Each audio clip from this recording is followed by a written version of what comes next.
कल आपको रोका गया था, आज अलग से इंतजाम किए गए हैं, क्या वजह है, भेदभाव क्यों है दो नेताओं के बीच में? हर वर्ष की तरह इस लोहिया पार्क में हम लोग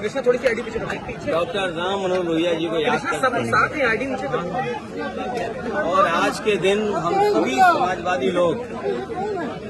इकट्ठे होते हैं यहाँ पर आकर के और माल्यार्पण के बाद उनसे प्रेरणा लेते हुए संकल्प लेकर के जाते हैं कि डॉक्टर राम मनोहर लोहिया, लोकनायक जयप्रकाश नारायण जी और नेताजी और बड़ी संख्या में समाजवादी नेताओं ने जो सपना देखा था कि भारत समाजवादी देश बने, समाजवादी व्यवस्था से देश चले, डॉक्टर राम लोहिया जी के संकल्पों पे, उनके आदर्शों पे, उनकी बताई हुई नीतियों पे, जिन्होंने ये सपना देखा था कि हर तरह का भेदभाव खत्म हो समाज के अंदर, चाहे जाति को लेकर के भेदभाव हो, जाति तोड़ों का आह्वान किया हो, या रीजनल स्तर पे जो भेदभाव होता है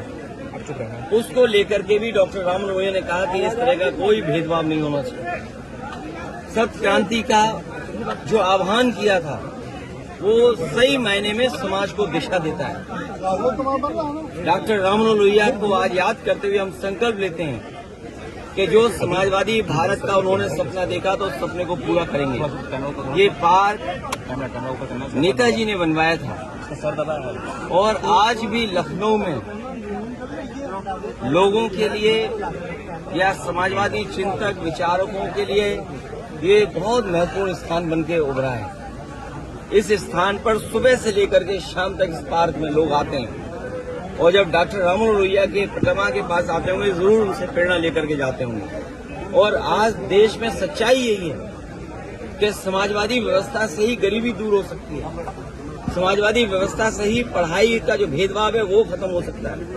समाजवादी व्यवस्था से ही जो डॉक्टर राम लोहिया ने कभी कहा था कि दाम बांधो की नीति लागू हो, तो जिस तरह से महंगाई है, बेरोजगारी है, उसको अगर कोई खत्म कर सकता है तो समाजवादी नीतियां। हालांकि